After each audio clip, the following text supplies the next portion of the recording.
айнан дар ана ҳамин минтақа назди кӯпруки ҷашнии соҳили рости дарёи Сир як нафар шаҳрванд ба оббозӣ машғул шуда дар натиҷа ғарқ мешавад. ҳоло аз ҷониби наҷотдиҳандагон ва ғаввосони истоди ҳолатҳои фавқулодаи шаҳри Хуҷанд кофту коб идома дорад. ҳодиса рӯзи гузашта соати 4 субҳи санаи 2 август рух додааст. шахси ғарқ шуда сокини 43 солаи ҷамоати унҷаи ноҳияи Бобоҷон Ғафуров мебошад. вай дар соҳили дарёи Сир назди пули ҷашнӣ ҳамроҳи 2 нафар дӯсташ истироҳат мекард. бино ба иттилои масъулини истоди ҳолатҳои фавқулода дар шаҳри Хуҷанд, шахси ғарқ шуда дар ҳолати сархушӣ вориди об шудааст.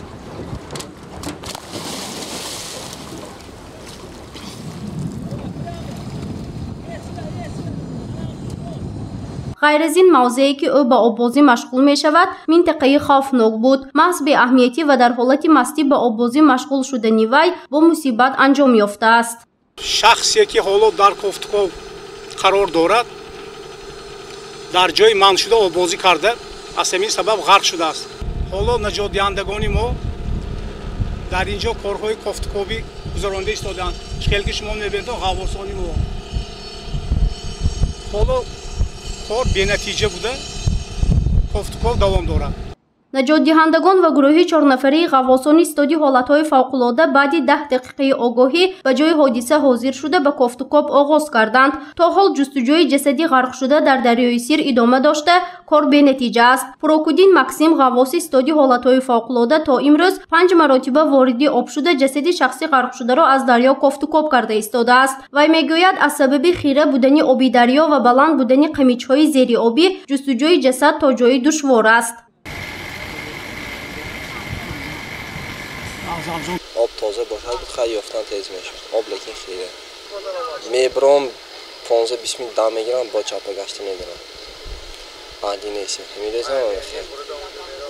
ҳоло пайвандони шахси ғарқ шуда низ дар истоди ҳолатҳои фавқулода мунтазир ҳастанд то ин ки наҷотдиҳандагону ғаввосон ҷасади шахси наздикашонро аз об берун карда ба онҳо супоранд. наҷотдиҳандагони истоди ҳолатҳои фавқулода мегӯянд кофтукоби ҷасади шахси ғарқ шуда дер давом намекунад, зеро аз рӯи мушоҳидаҳои онҳо ҷасад аз 3 рӯз зиёд зери об истода наметавонад. бинобар ин имрӯз то бегоҳ ё пагоҳ санаи 4 август ҳатман ҷасади шахси ғарқ шуда аз об дарёфт карда мешавад. минтақаҳои хавфноки оббозӣ асосан дар соҳили дарёи Сир, ин дар маҳаллаи 13 рӯ ба рӯи боғи фарҳангӣ фароғатии Камоли Хуҷандӣ, пули ҷашнӣ, назди беморхонаи Дилшиносӣ ва назди боғи истироҳатии Наврӯзгоҳ мебошад. ҳолатҳои ғарқшавӣ ҳангоми шиноварӣ низ бештар дар ин мавзеъҳо ба қайд гирифта мешавад. ин ҳам дар ҳолест ки дар ин мавзеъҳо навиштаҷотҳои манъкунанда насб карда шудааст. масъулини истоди ҳолатҳои фавқулода мегӯянд сабаби асосии сар задани ҳодисаҳои нохуши ғарқшавӣ дар дарёҳо ин надонистани қоидаҳои шиноварӣ ва беназоратии волидон нисбати фарзандони ноболиғи худ мебошад. бештари истироҳаткунандагони соҳили дарё бе надонистани қоидаҳои оббозӣ ва беиҷозати волидон вориди об мешаванд. ин ҳолат боиси ба ҳодисаҳои нохуш рӯбарӯ шудани онҳо мегардад ки оқибати он марг низ буда метавонад. гарчанде ки мо дар инҷо навиштаҷотҳои манъ шуда навишта бошем ҳам одамон бо дар инҷо оббозӣ мекунанд.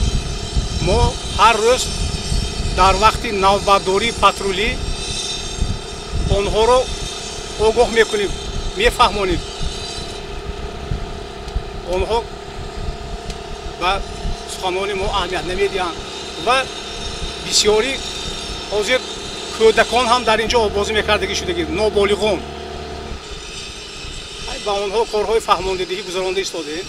бино ба иттилои истоди ҳолатҳои фавқулодаи шаҳри Хуҷанд дар мавсими оббозии имсола ё худ давоми 6 моҳи охир 8 нафар сокинон ҳангоми ғарқшавӣ дар дарёи Сир аз тарафи наҷотдиҳандагони истод наҷот дода шуданд. 3 нафари дигар бошад ҳангоми оббозӣ ғарқ шуда ба ҳалокат расидааст.